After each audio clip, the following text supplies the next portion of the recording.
we are staying moisturized with this Bedazzled Moroccan Rose Whipped Shea Butter. And let me show you how I did it. But first, subscribe to my YouTube channel. Alright, so we're gonna get started. So the first thing you're gonna need is rhinestones, of course. For this project, I only use 3M and 5M. Those are the only two stones I used. The 3M was for the ring, like that champagne color. And then I used the 5M for the rest of the project. So what I started was just going around in a circle, round and around. For the champagne color, I did 2 rows. I did 3M because I felt like it would fit best. And then I used the clear transparent rhinestones to do the rest of the project because it was a lot of details and I was just kind of doing this for fun. I didn't want to get into too much, but I think clear is perfect for when you have like something that's super detailed and you don't want to buy all the colors, which is totally fine because it can get a bit expensive. So clear is the way to go. So as you can see, I'm just going around and around in a circle until I get to the middle, and it's going to turn out great. So I'm going to let you enjoy this, and I'll be back in a moment.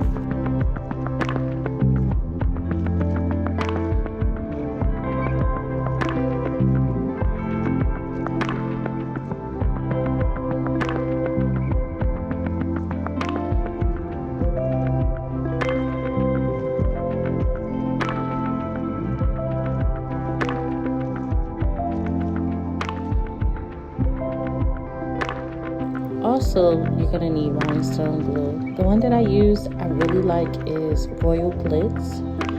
It's so perfect, and she always has a sale. You guys have to definitely check it out. You're definitely going to need a wax pen because you need the wax pen to pick up the rhinestones, and it's super easy.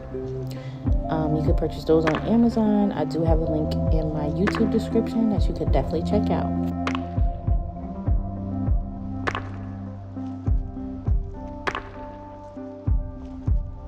Okay, the next thing I did is the side of the moisturizer, and I'm doing the honeycomb method using 5M rhinestones for this, and this is the champagne color that I used on the top of it.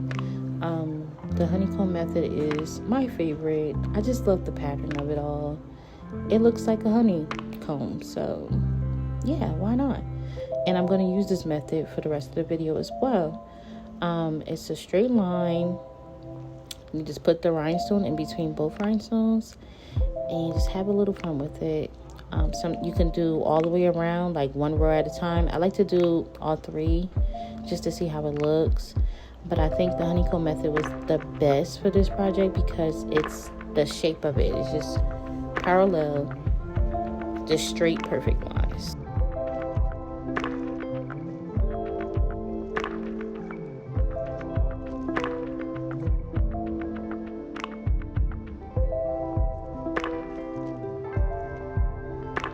Another thing to remember is just take your time. Take your time, take a break, walk away. I did this in parts. I did it in 3 parts. I did the top, I did the side, I did the full thing once I had some time. It took me about, I want to say 3 hours, but that's okay. These things take time. You have to have patience, and I promise you it's worth the while.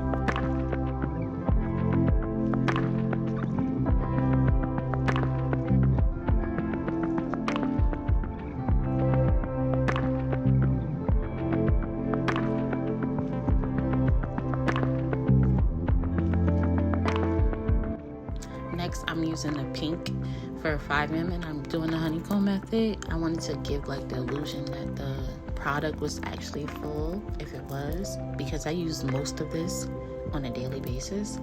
But I think it would give it like that, pop. So that's what I'm doing here.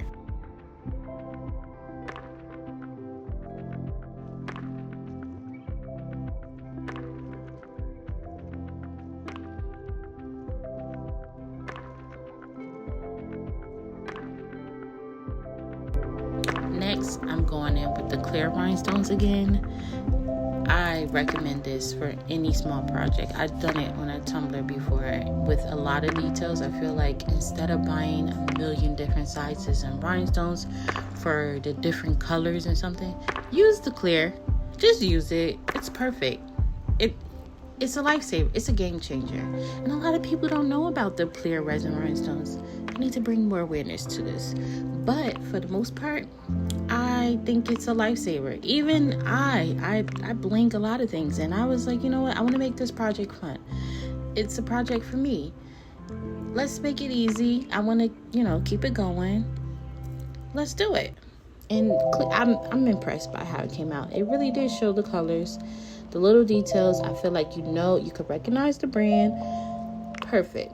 But yes, I'm still doing the honeycomb method. Now,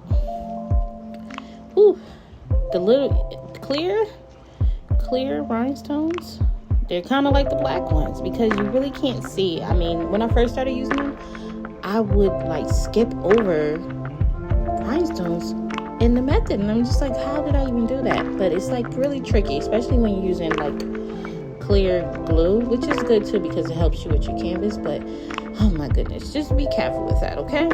And then I'm just finishing it off with the pink, just to give that illusion there's some product left in here.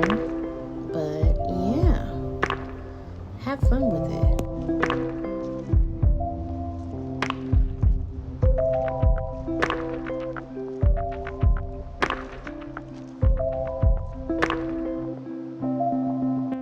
This is my favorite part, is when you finish, because after all that work, look how it turns out.